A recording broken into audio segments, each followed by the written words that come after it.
Lux presents Hollywood.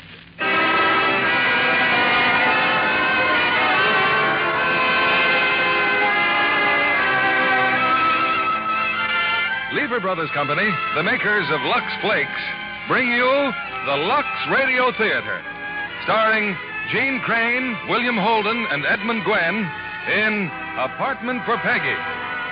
Ladies and gentlemen, your producer, Mr. William Keeling.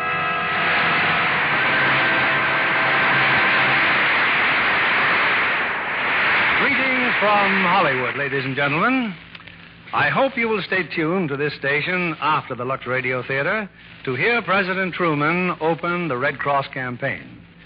But before that, we have a drama right off the front page. It's Apartment for Peggy, a delightful romantic comedy of the war veterans who've gone back to school and of their wives blithely rearing babies in trailers with complete confidence in tomorrow's America. Faith Baldwin wrote the story. 20th Century Fox produced the picture. And our stars are the same trio who made the film one of the best-liked comedies of recent months. Jeanne Crain, William Holden, and Edmund Gwenn. There are thousands of modern pioneers like the one Jeanne Crain plays tonight, and they're scattered on campuses from Maine to California. Like other homemakers, they've discovered Lux Flakes. And when they choose Lux Flakes for their households, they're making the right start. Now, Apartment for Peggy and Act One, starring Jeanne Crain as Peggy, William Holden as Jason, and Edmund Gwenn as Professor Barnes.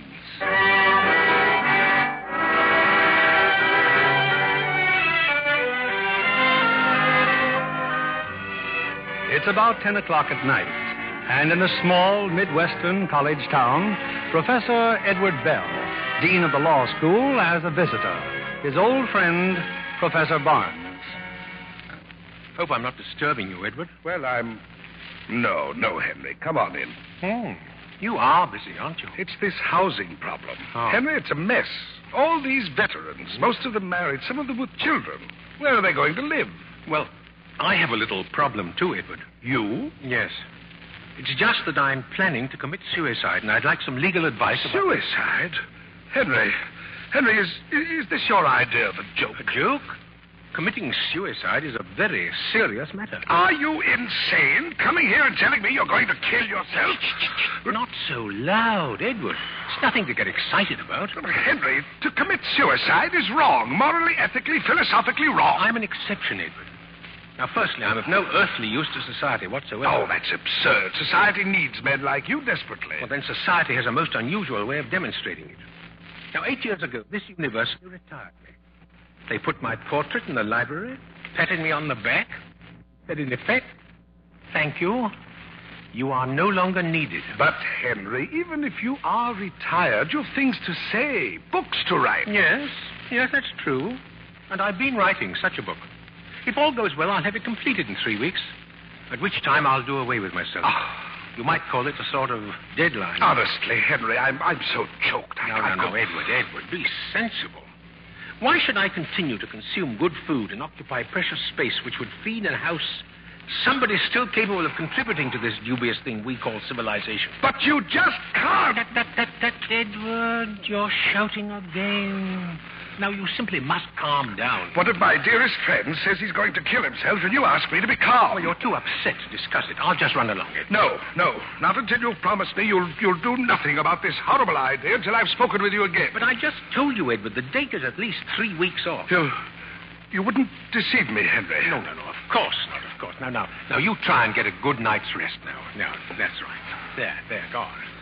Oh, dear, I never dreamed he'd take it this way.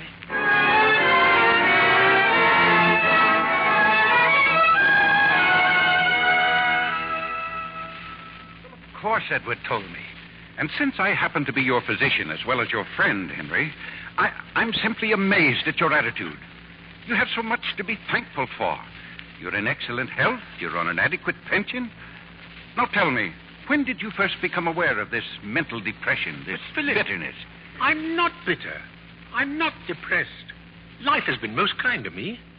While Cecily was alive, we had a most wonderful marriage.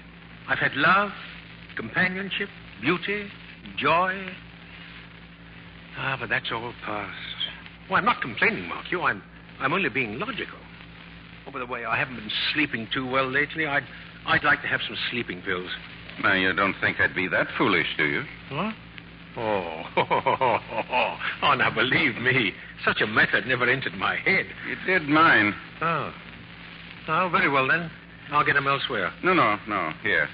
I'll give you 2, but no more. But if I had a full prescription, I wouldn't have to keep bothering you. No more. Very well, Philip. Where are you going? Now? Yeah. Oh, just for a little walk around the campus. Would you like to come along? I'd like to very much, but I have 4 appointments, and then I'm supposed to be at the hospital at In other words, society needs you, Philip. You're a lucky man.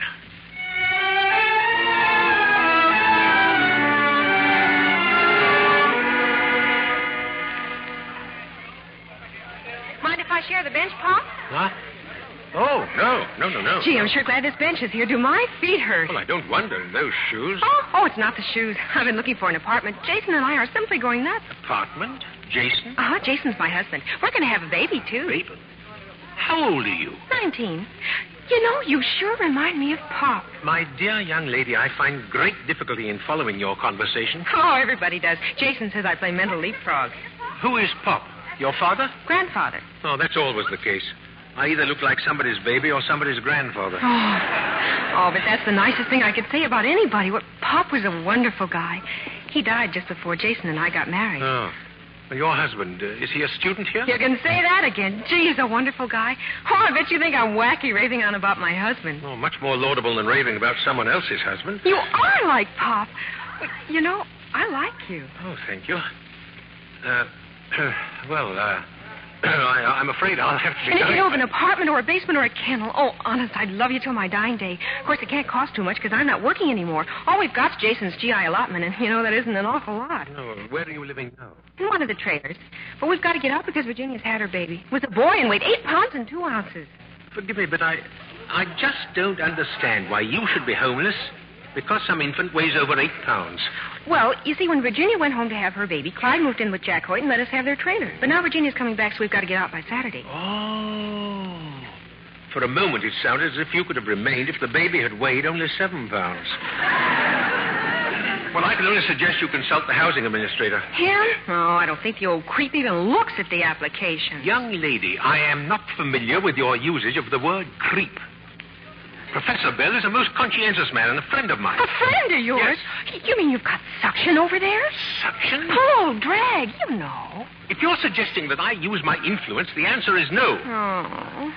However, I'll call Professor Bell and acquaint him with your predicament. Oh, thanks. Gee, I haven't even introduced myself. I'm Peggy Taylor. How do you do? I'm Dr. Barnes. A doctor? Oh, well, then you can tell me. Some mornings I wake up and I feel like I swallowed a bucket of worms, and yet other times... No.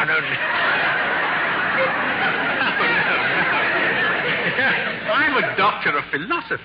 I once taught here. You know, you smile just like Pop, too. You should smile more often. Oh, I wish there were more to smile about. Oh, no, not you, too. That's what half the people around here are saying. Whole world's going to the dogs. Nobody's got a chance. Might as well commit suicide. Well, in many instances, I consider suicide completely justifiable. Oh, now, wait a minute. How can suicide be a solution of anything? Well, I'll give you an example.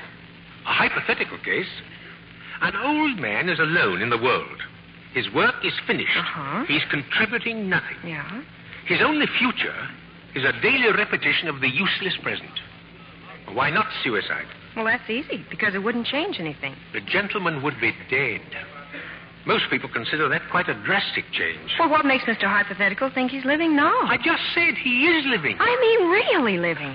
Well, if he's just sitting around moping, thinking of reasons why he should knock himself off, well, he's dead as a dodo already. Yep. Keepers the time. Well, don't forget to call the housing administrator. Be seeing you, Pop. Huh? Oh. What makes Mr. Hypothetical think he's living now?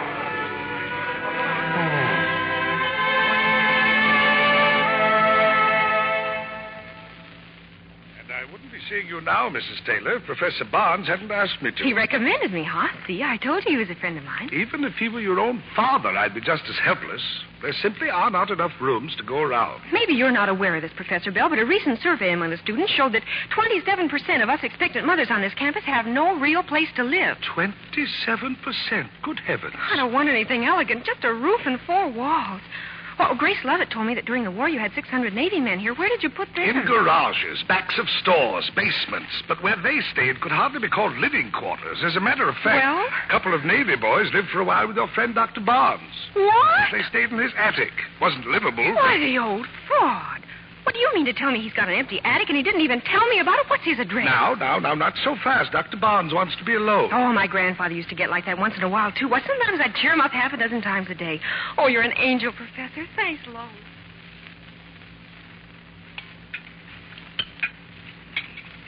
Sorry I'm late for lunch, honey. Well, how do you feel? If I were having twins, I'd feel twice as good. Oh, you're wonderful, Peggy.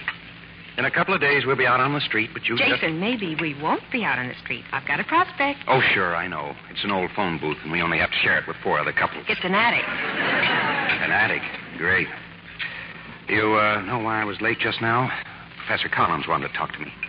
He said if I come back to school next year... If you come back, you mean when you come back. Well, there's plenty of time to talk about Oh, that. no, sir. We'll talk about it right now. If you think for one little second after all we've Well, done... let me tell you what Collins said, will you? He said if and when I come back to school next fall, he thinks maybe he can wangle me a job as a teaching assistant. Jason! Well, just a minute. You know what a teaching assistant gets? They pay him off in box Oh, stores. I don't care if you have to pay them. They want you. It's a start. Yeah. Then on the way here, I stopped by the post office. Got a letter from Bill Dudley. Bill Dudley's a dope. Bill Dudley happens to be averaging $150 a week selling used cars. And he thinks he can get me a job at the same place. So what? Well, do you know in a recent survey, 64% of all the used car salesmen said they wish they'd gone into some other field. You made that up. You're always making up statistics. Why? You'd be surprised how many arguments I win with my statistics. I get in a spot and I just say 36% or 400 million. Nobody ever bothers to check up. They just say, my, I never realized it was that much. Then when I walk away, they think I'm very smart. And a little wacky, too. Come to think of it, you're completely wacky. But don't ever get sane, darling. Don't ever change. Jason, my husband wants his coffee. The heck with him. Let him wait.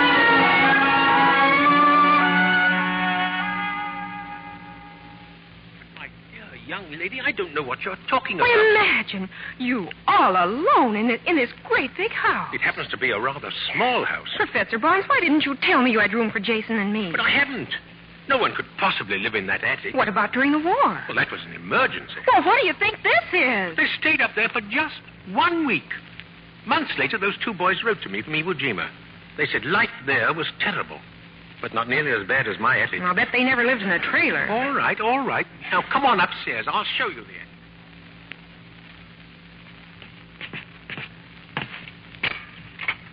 There. Now, see for yourself. There's the attic. Oh, it's wonderful. Well, it's nothing but the inside of a dirty roof. Too cold in winter, too hot in the summer. It's utterly impossible.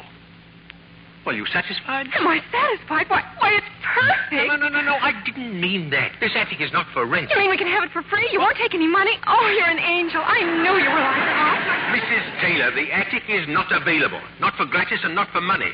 I'm leaving here in 3 weeks. I'll be gone by the 1st of March. Well, we'll be caretakers then. Oh, I promise to keep the house spotless, and when you get back, I'm not coming back. I'm leaving permanently. Oh, well, we'll just have to make it sort of a temporary arrangement then. Tell me, do you like organdy curtains or dotted splits? Now, Jason always says that he... Genesis, Exodus, Leviticus... What'd you say, Doctor? Deuteronomy, I didn't say anything. I was swearing. Yeah, Jason always swears when he hangs curtains, too. Now, let's see. The first thing I'll have to do is...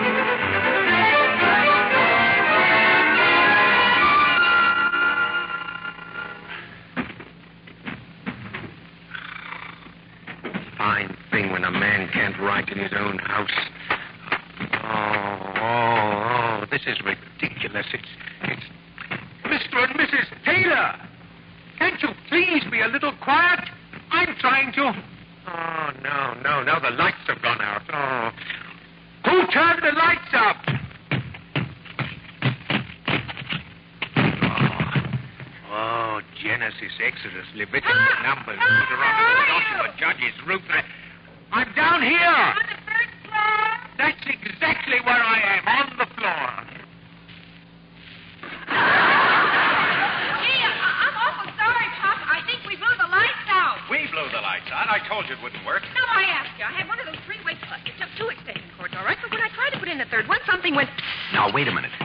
What did you have on the other ends of those 3 cords? You had 3 more three-way plugs. You had a 9-way plug, that's what you had.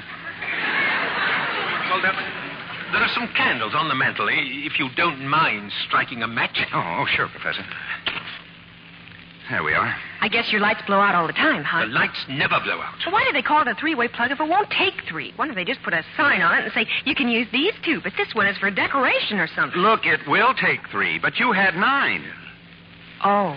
Yeah, oh. Well, it's easily fixed. Where's the fuse box? Fuse box?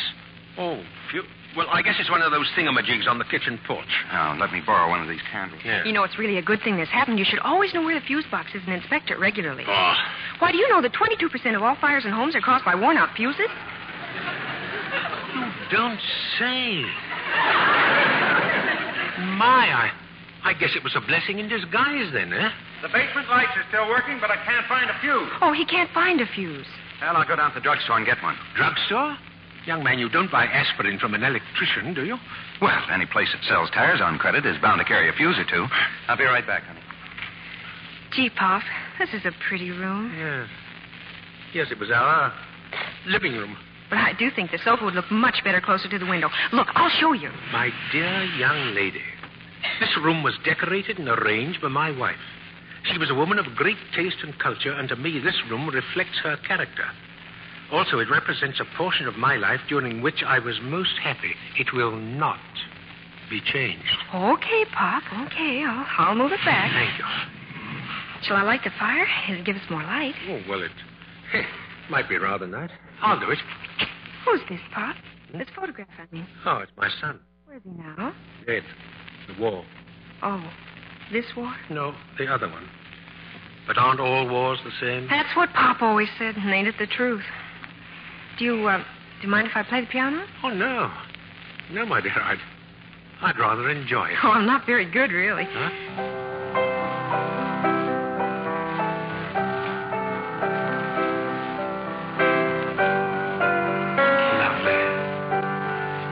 Lovely. What'd you say, Pop?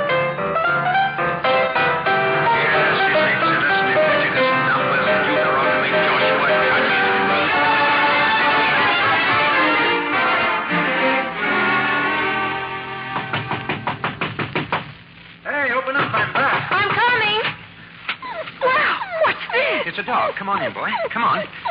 Peggy, look at him. Who does he remind you of? Nicodemus! Whoa! Well, look at him, Pop. I had a dog exactly like this once. He came to our door one night, so Pop called him Nicodemus, because like in the Bible, Nicodemus came to... Well, Jason, who does he belong to? Well, that's a wonderful part of it. Nobody. Druggist says he just hangs around the store. You mean we can have him? You may not have him, at least not while you're in this house. There are too many distractions here already. I'll teach him not to bark. Oh, I promise. Yeah, don't worry, Professor. She has a way with dogs. Good. Then let us show him the way out of here. Oh, Pop, please. At least for a couple of days until I can find a home for very him. well, very well. Then fix the lights so I can at least see what the beast looks like. Oh, sorry. Does he have to make all that racket? What's the matter with him? Oh, it's nothing. He probably just smells the cat. Cat? Do you mean to tell me you have a cat up there? Oh, sure, we have. We have one in the trainer. We had mice. There are no mice in this house. Oh, wouldn't be too sure about that, Pop. I think I saw one in here before. Young woman, if you saw a mouse, you brought him along, too. And if you have any statistics on mice, you can just... Oh, a telephone, Pop. Want me to answer? Well, if you just direct your attention to keeping that dog quiet, Hello. This is Philip, Henry. What are you mad at? Oh, Philip, I'm sorry.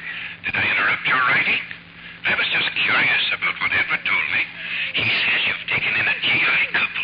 I have not only taken in a GI couple, I have also taken in a GI dog, a GI cat, and very probably a GI mouse. And you can tell Edward if he's any friend of mine, he'll find me a room to live in.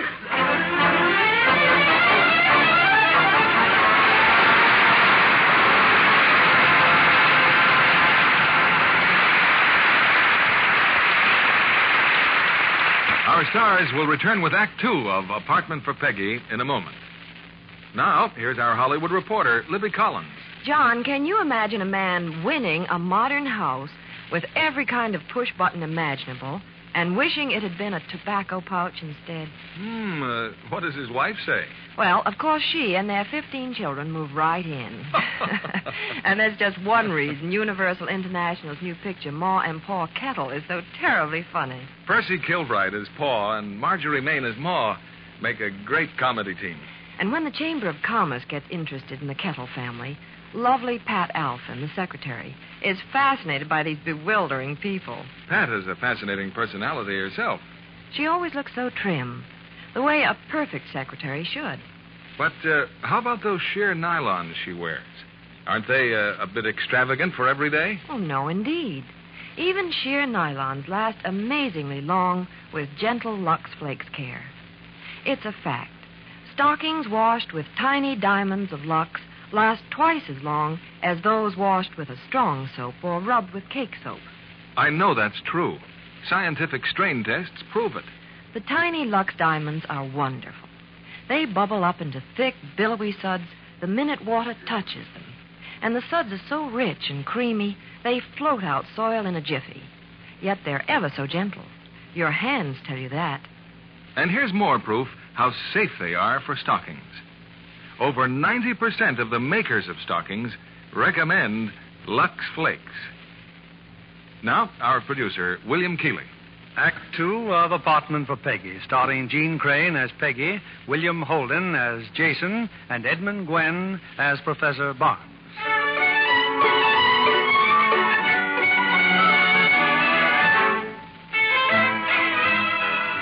3 weeks from now, Professor Henry Barnes plans on being dead. But meanwhile, he's finding life suddenly active again. Much against his better judgment, he's turned over his attic to Peggy Taylor and her husband, Jason.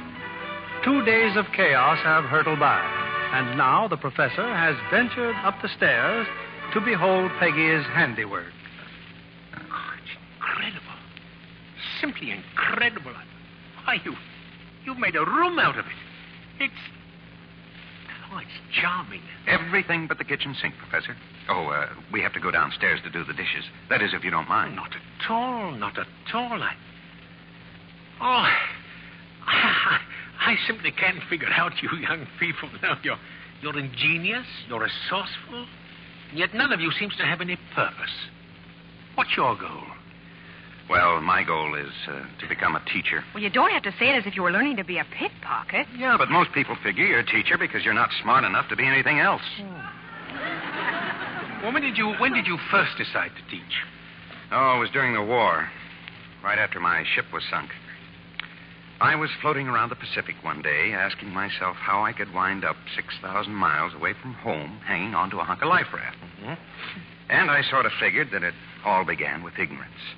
And then it went from ignorance to suspicion. And from suspicion to hate. And from hate to war.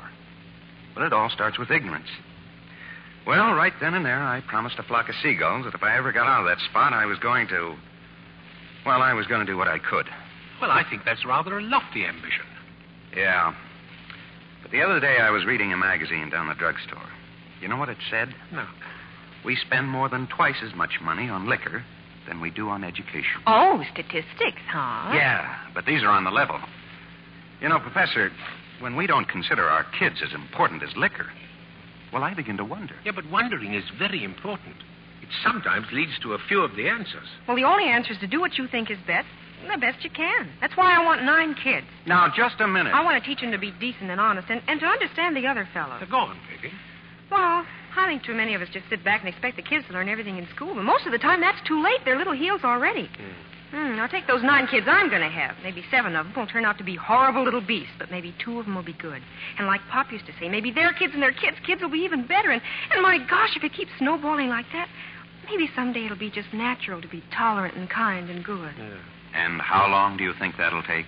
And meantime, where's the money going to come from? You're looking for a fight. No, I'm looking for an answer. Okay, give me a $50 and I'll show you. What do you want with a $50? Just give it to me. Okay. Here. All right. Now, I'm holding it right in front of your eye. Now, what do you see? I see my $50. Okay. Now I'll go back a few feet. All right, now what do you see? The same $50. But what else? Well, I see you and Professor Barnes and the chair over That's there. exactly what I mean. Never hold money so close that you can't see anything else. If you do, you're a cooked goose. Gee, Pop, honest, I just don't know how to start thanking you for everything. Oh, no. I want to thank you. I've learned quite a lot. Yeah, good night. Good night, Jason. Good night, Professor. Say, that $50 trick works all right. Oh, it's no tricks, just common sense. Oh, no. It's a trick. Especially when you keep the $50. Come on now, that's half of my allowance. Oh, a girl can't make a nickel around here. Incidentally, what do you really think of your new home? What do I think? Well, it's swell. Only it's still just an attic. I want to give you so much more than this, Peggy. I've been thinking about Bill Dudley's letter and that job. I know you haven't, and I wish you'd stop. But, Peggy, it's going to be 2 more years before I get my master's degree. 2 more years of attics and trailers. And each other. Oh, you always say the right thing at the wrong time. Here I am, all set to convince you, and, well, it's over before I know it. Give me a kiss. Hey, you know you could stand a haircut? Okay, give me 6 bits and a kiss. Come to think of it, your hair looks fine the way it is.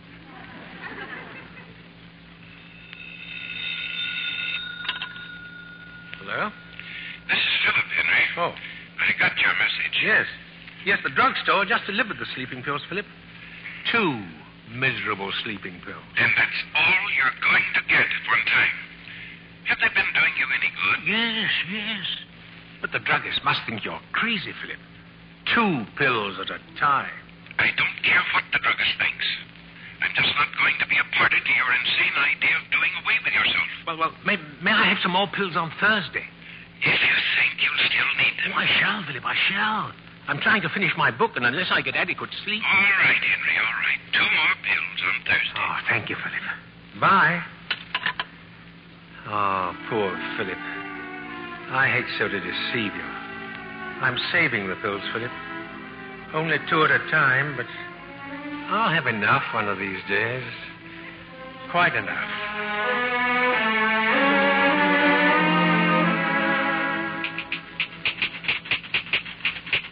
Jason, he kicked me. The baby just kicked me again. Well, why didn't you call me? I did. Oh, gee, he's stopped now. Oh, go to sleep, honey, please. Incidentally, you didn't take your pills, did you? Pills? Now, look, how much trouble is it just to take a simple little pill? I ran out of them yesterday, but don't worry, I'm not anemic. Well, the doctor said to get some more. Well, why didn't you? Well, I just forgot. How much they cost? Well, around $5, but the reason that I didn't... You didn't have the money, did you? Oh, stop looking so serious. Your allotment check will be here in a day or so, and then... Oh, it's no good, Peggy. It won't work. What are you talking about? It's time for me to stop this nonsense and get a job. But you've got a job, an important job. Well, you're going to be a teacher. Yeah, and how am I doing it? By making you live in a place when guys on relief do better. Oh, darling, please. You're just tired. You bet I'm tired. Tired of feeling guilty. Tired of watching you make a $1 bill do the work of 10. It's not just the pills. Last month we had to wait for my check before we could get your teeth fixed. And the month before that, we had to leave your shoes at the shoemaker's for a week because we didn't have the money to pay for them. I haven't complained, have I? Oh, no, you haven't.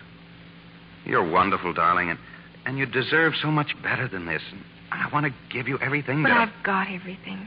Everything I want. Oh, but don't you see what I'm talking about, Peggy? It's tough enough getting along with just the 2 of us, but when the baby comes, well, it just won't work. Look, when we came back here to school last fall, I wanted to talk things over with you, but you were so happy that I just... Well, why don't you say it, Jason? You don't want the baby, is that it? Oh, Peggy, I didn't say that I... You didn't have to say it.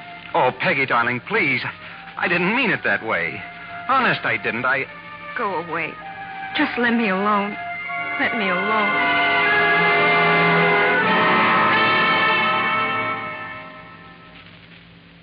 You don't understand chemistry, Jason. I simply fail to see where I don't think it's going to matter now, Professor Collins.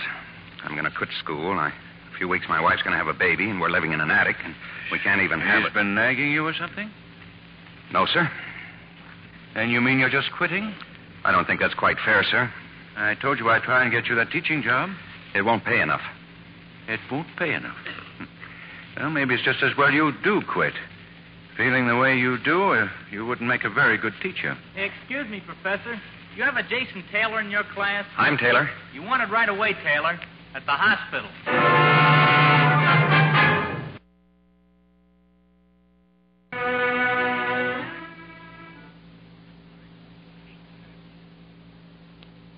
Well, that's all right, Jason. No need to worry about her. But, well, the baby came prematurely. The baby's dead.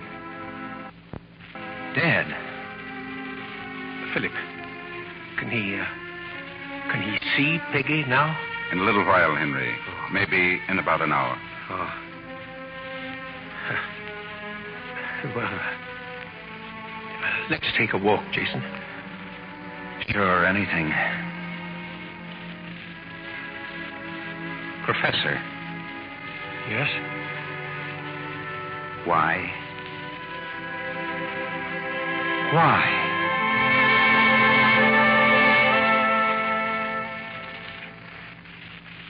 I've been here a week, Pop. What kind of hospital is this? I want to go home. Don't worry. They'll get rid of you just as soon as they can. That afternoon nurse. She's the worst of all. Oh? It's time for our pill. Have we had our lunch yet? Shall we brush our teeth now? They're my teeth, but the way she talks, you think half of them belong to her. Well, I think you are getting better. You know, you're an amazing girl, Peggy. I'm proud of you. Oh, no, Pop. I'm not really the courageous little woman you think I am. I tried that the first couple of days. It didn't work. Uh-huh. Locked everything up inside of me like a safety deposit box, and I felt awful. Then Dr. Conway came in, and we were talking about the baby, and he gave me a pinch, a real hard one, and made me cry. I bawled for 2 hours, almost floated out of here, but I felt good afterward. I can think and talk about it now without getting all rootsy inside. Peggy, I don't know if it'll be of any consolation or not, but I want you to know that although you've lost a child, a life wasn't lost. It was merely exchanged. Exchange? Yes. Yeah, that day we first met on that bench on the campus, remember? We were talking about a Mr. Hypothetical wanting to commit suicide. Uh-huh. Well, I want you to know, Peggy, that I was Mr. Hypothetical. Oh, Pop, no. No. Oh, no. Now. Peggy, here, where's that box of tissues? I don't need any. Well, maybe you don't, but I do. I...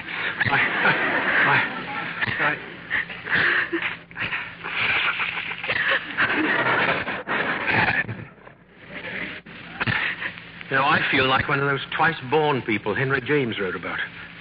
Through you and Jason, well, I've learned that despite all of my fancy degrees, I was never an educator, only an instructor. Oh, now, wait a second. No, you wait a second. It's the same as that $50. I held up the book too closely. An educator isn't one who gives lectures and examinations, but someone who lights up dark places, and that can happen anywhere, and never too soon or too late. My hopes are your hopes now, Peggy. And with you and Jason to help me, Here I go again. Now. Here. I've got a surprise for you. I'm going to move into the library, and you and Jason will have my room. I think we can fix it up so that you'll be... Oh, Pop, Jason's leaving tonight. Huh? He's going to Chicago to take that job. No. Oh, he still feels it's all his fault, is that it? I tried to explain... Oh, that's not it. He's just using the attic and the baby as an excuse. He's running away from himself, Pop. Oh, well, after all, he has a right to live his life the way he thinks is best. His way may be right. I just don't know. Good afternoon. That's the nurse, Pop. That's the one. I'm sorry I'll have to ask you to leave, sir. We've got to take our bath now. This'll be fun. Oh, nurse, do you think we can both get into that basin?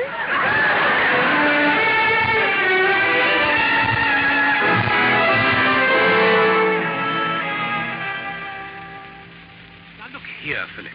Peggy's been home from the hospital for over a week. What's wrong with her? Why doesn't she get better? But she is better. Physically, she's fine.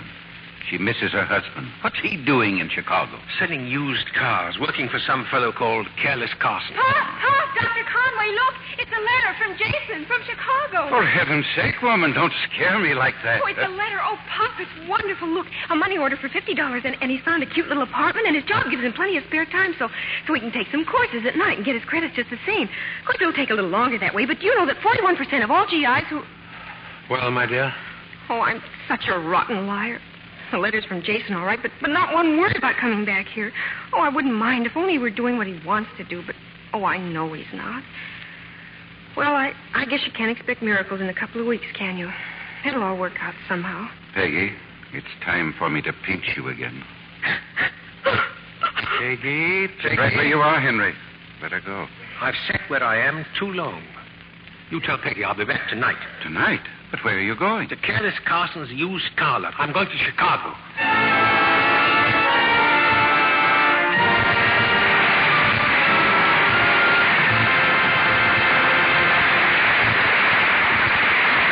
We pause now for station identification. This is CBS, the Columbia Broadcasting System.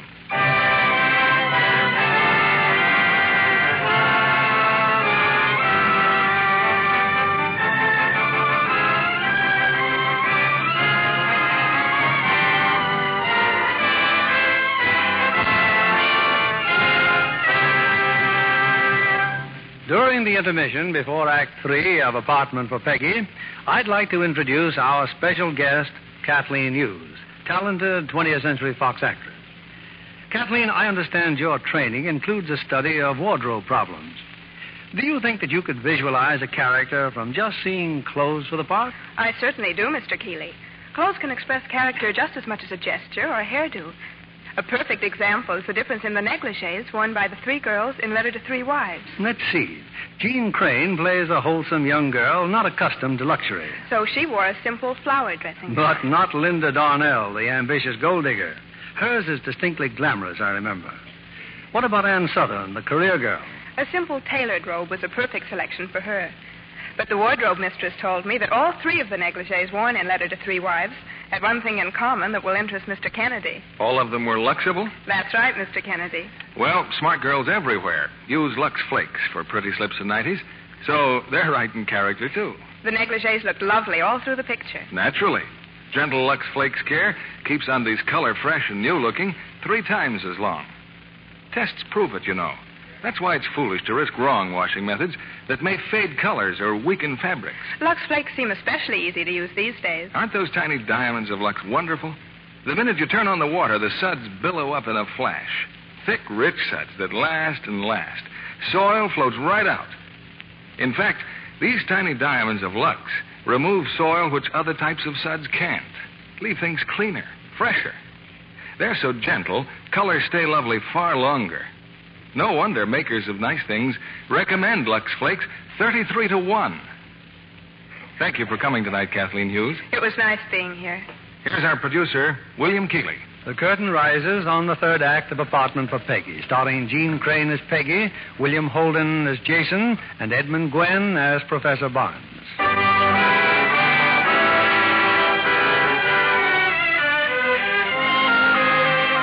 In pursuit of Jason, Professor Henry Barnes has gone to Chicago, specifically to a large used car lot filled with shining automobiles and banners bearing the name of Careless Carson.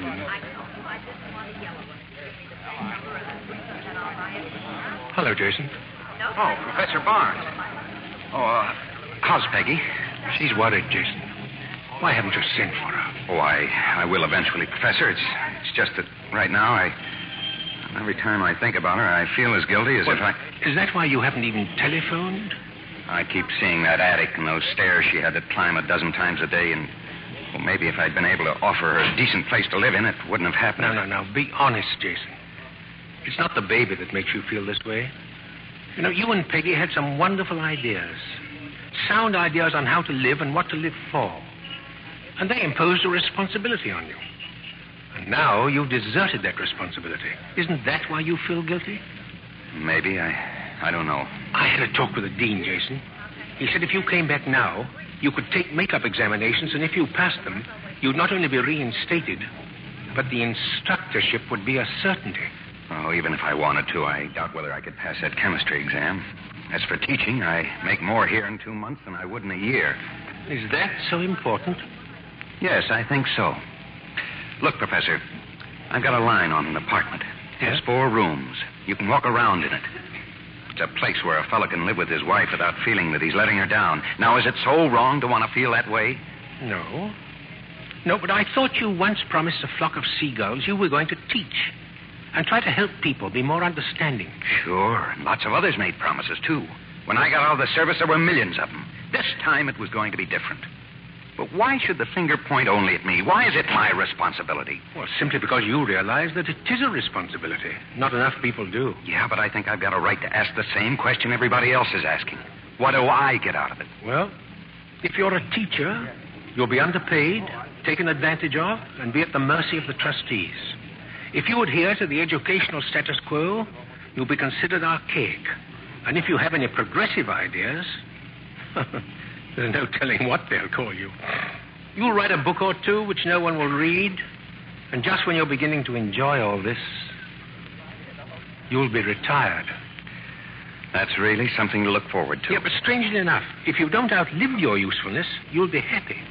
You'll leave a few people here and there through the years a little more enlightened than when you met them. You'll feel that you've made a contribution. That's all you'll get out of it. And it's not enough. You know, I find it singularly curious, Jason, that if a doctor tells us that peanut shells are good for us, we eat them. If a chemist maintains that one gasoline is better than another, we use it. We're guided by experts on everything, from breakfast cereals to foreign policy, and yet, on the most important thing of all, how to live, we pay no attention. Now, ever since man began to think, great minds have been telling us that the pleasure in living is in helping, that happiness comes from a simple, useful, constructive life. But yet we call all this advice infantile, impractical, and hopelessly idealistic. Oh, Taylor. Don't you see, Jason? Hey, Taylor just came in, Taylor. As soon as you're finished, he wants to see you. I'm finished now. I'll be right there. Goodbye, Professor. Thanks for dropping over. Yes. Yes, Jason. Yes, Goodbye.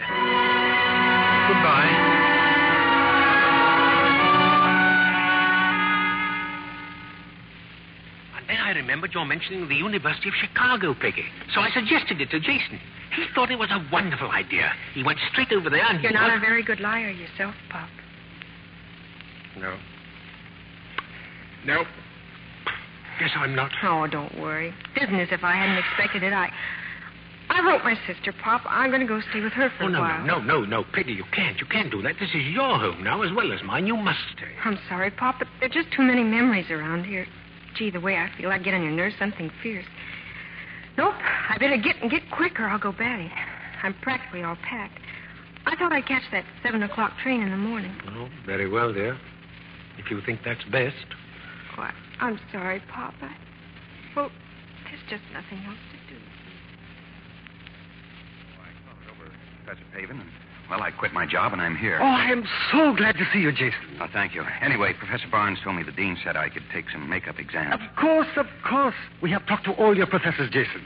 You came back with Henry? Oh, no. He doesn't know I'm here. Neither does my wife. Oh, well, then we must tell him right away. Oh, I'd rather you didn't, sir.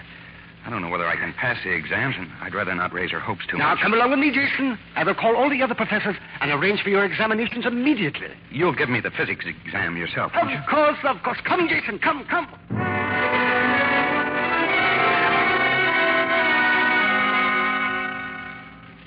Best I can, Professor Pavin. It's just the way you keep looking over my shoulder. Oh, you will forgive me for distracting you, Jason. That's too bad.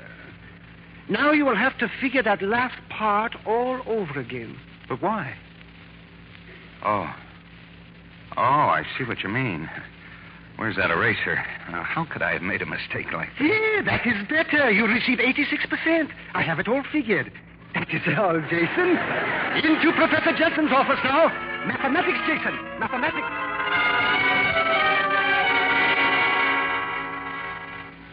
Well, Professor Jensen, do I pass mathematics? I'm not through correcting your paper. Now, let me see. And find the period of vibration in both spheres. Yes, this is correct, Jason. Absolutely correct. But, Professor, that's the question you're marking correct. My answer's on the other side.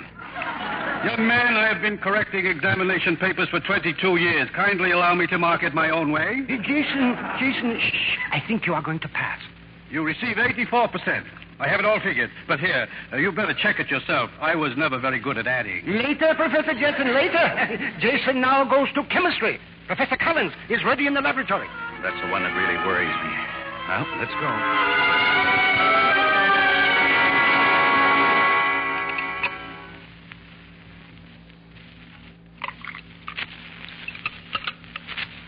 Well, don't take all day with it, Taylor.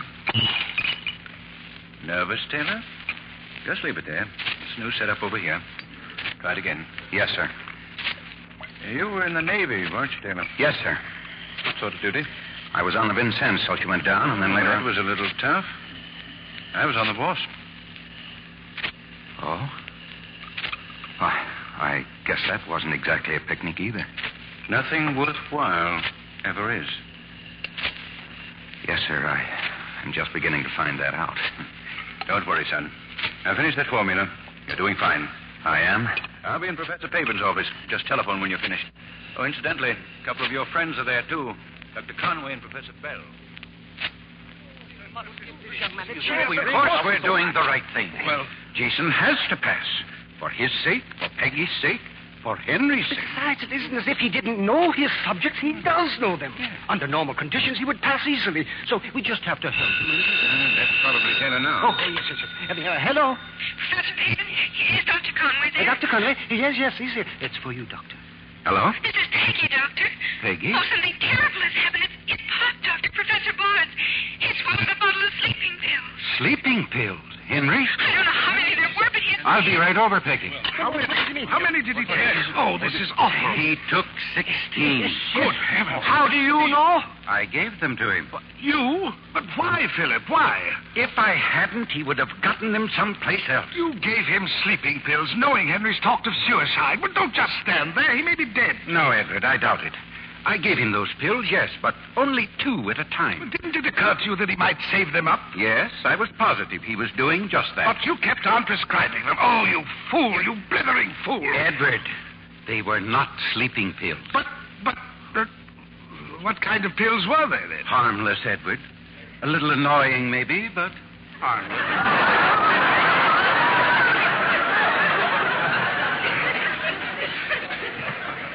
You've got to keep walking, Pop, please. Oh, please. Oh, I feel awful. Lift your legs up. Walk around the room. Oh, Faster. but all I want to do is... No, sir. I had enough trouble getting you down here. If you won't walk, at least drink some more coffee. Oh, but you poured 7 cups down me already. Oh, Peggy, please. Oh, I'm not sleepy. Just let me go upstairs. Drink this coffee. Mrs. Landon, make another pot. Oh, no, not her coffee, Peggy. No. I'd rather die, really. Come on, Pop. We've got to walk. Oh, Peggy? Jason, you're back home. Hello, darling. Oh, Jason, I love you, but we haven't got time for that sort of thing now. Pop's taken a whole bottle of sleeping pills. What? Well, what'd you do that for? Because you 2 left me, that's why. Well, how do you like that? So you're going to pick up your toys and go home, huh? You ought to be ashamed of yourself. You're slowing down, Pop, faster. Oh, where's Dr. Conway? Professor, this morning you told me about my responsibilities. What about yours? You've got what millions of people are begging for, education, knowledge. And you're trying to destroy it all with a few rotten sleeping pills. Why, you're no better than... Stop talking, Jason. Make him walk. If he doesn't keep walking, he'll die. Now, look here, Professor. I can think of an awful lot of fellas that would have liked to have had the choice that you have now. Oh. Maybe your son was one of them. Well, what are you going to do? Walk or go to sleep? I'll walk. I'll walk. Get going, then. Yeah. Fast. Yeah. Let those legs up. Yeah. Get faster. Now run.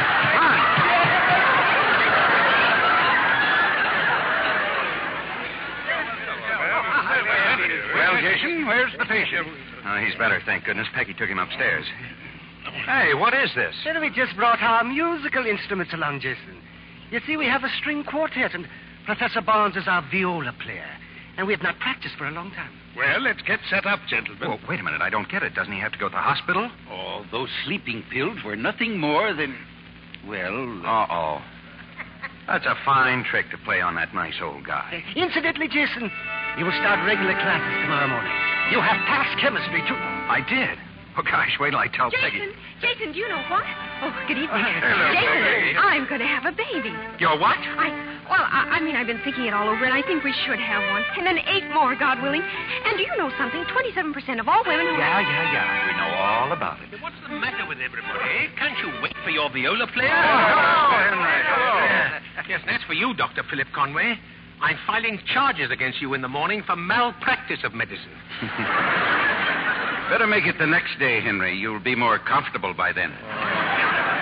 Oh, Genesis, Exodus, Leviticus, Numbers, Deuteronomy... Start again, gentlemen. From the beginning.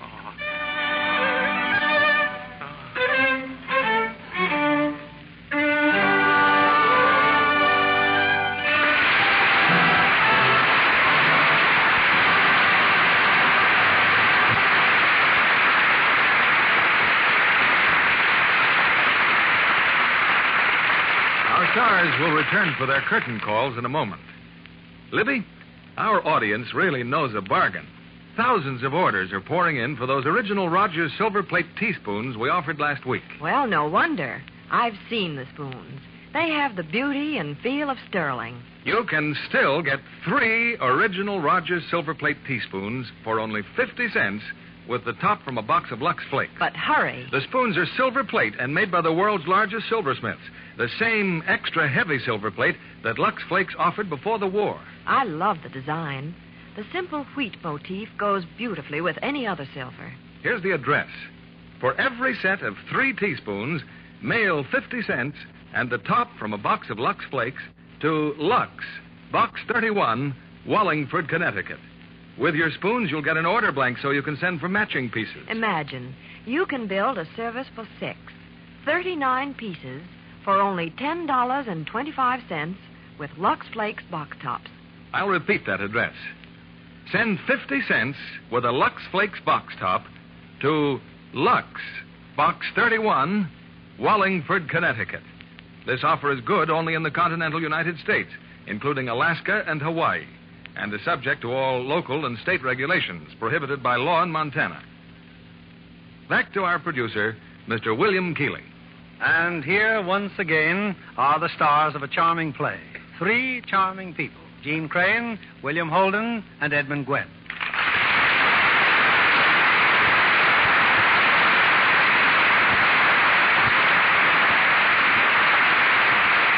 Jeanne, it's quite a coincidence that since playing a young mother so beautifully in Apartment for Peggy, you've given a similar performance in real life. Yes, Mr. Keeley. I have a brand new son, just 6 weeks old. I hope you don't take all your roles so seriously, Jeanne.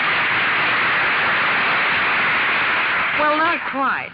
Mr. Gwen, we're all very happy that you got out of the hospital in time to join us tonight. So am I. Even though I achieved no such interesting results as you did, my dear. Tell me, what did you name the young man?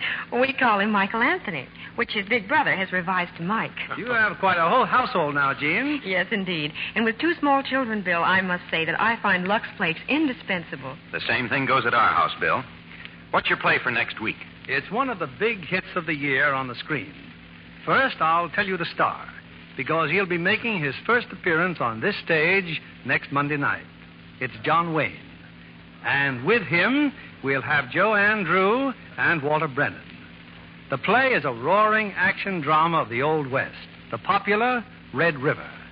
And it's great entertainment for everyone in the family. We'll all enjoy that, Bill.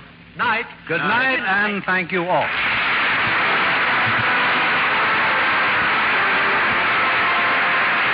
Lever Brothers Company, the makers of Lux Flakes, join me in inviting you to be with us again next Monday evening when the Lux Radio Theatre presents John Wayne, Joanne Drew, and Walter Brennan in Red River.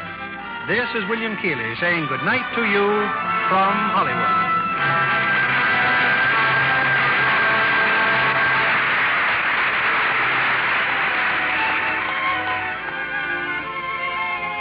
Jeanne Crain appeared through the courtesy of 20th Century Fox, producers of Down to the Sea and Ships, starring Richard Widmark and Lionel Barrymore. Edmund Gwenn appeared by arrangement with Metro-Goldwyn-Mayer, producers of the Technicolor picture Little Women, starring June Allison and Peter Lawford. William Holden will soon be seen in Paramount's Technicolor production Streets of Laredo. Heard in tonight's cast were Griff Barnett as Dr. Conway, Alan Reed as Bell, Bill Johnstone as Collins, Howard McNear as Paven, Herbert Butterfield as Jensen, and Eddie Marr, Eleanor Audley, Gil Stratton Jr., and David Light. Our play was adapted by S.H. Barnett, and our music was directed by Louis Silvers. And this is your announcer, John Milton Kennedy, reminding you to join us again next Monday night to hear John Wayne, Joanne Drew, and Walter Brennan in Red River.